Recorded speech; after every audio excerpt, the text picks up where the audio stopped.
Пайғамбарымыз саллаллаху алейхи ва саллям айтқан, дұрыс, оны да дұрыс түсіну керек. Баллиғу минни уалау ая. Менен бір аят болса да, бір хадис болса да жеткізіңдер деген хадис бар. Бірақ ол хадис бар екен деп тікелей алып алып, демек мен айта аламын екен деп, айтуым керек екен деп әлеуметтік желіге шығып, білімсіздігіңменен сайрай беруге болмайды. Болмаса ойыңа келгенді істеуге болмайды. Кеше ғана былықты салып жүрген қыз еді, бүгін орамал тақты да әлеуметтік желіге шықты. Жұрттың бәрі оны орамалдағы қыз былай деп жатыр, хиджабтағы қыз аузына келгенді сөйлеп жатыр, болмаса үйтіп жатыр, бүйтіп жатыр деп жерден алып жерге салып жатыр.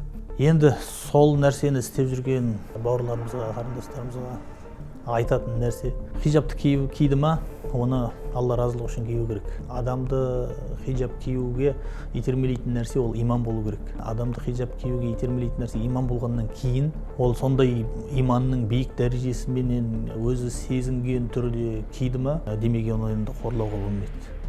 Енді оны қалай қорлап жатыр? TikTokқа болмаса басқа жерлерге шығып, билеп те жатыр, жігіттерменен сөйлесіп те жатыр, неше түрлі боғауыз сөздерді де айтып жатыр, үлкеннің алдын кесіп жатыр, қоғамдық көлікте орын бермей соған бола ауыр сөздер айтып жатыр.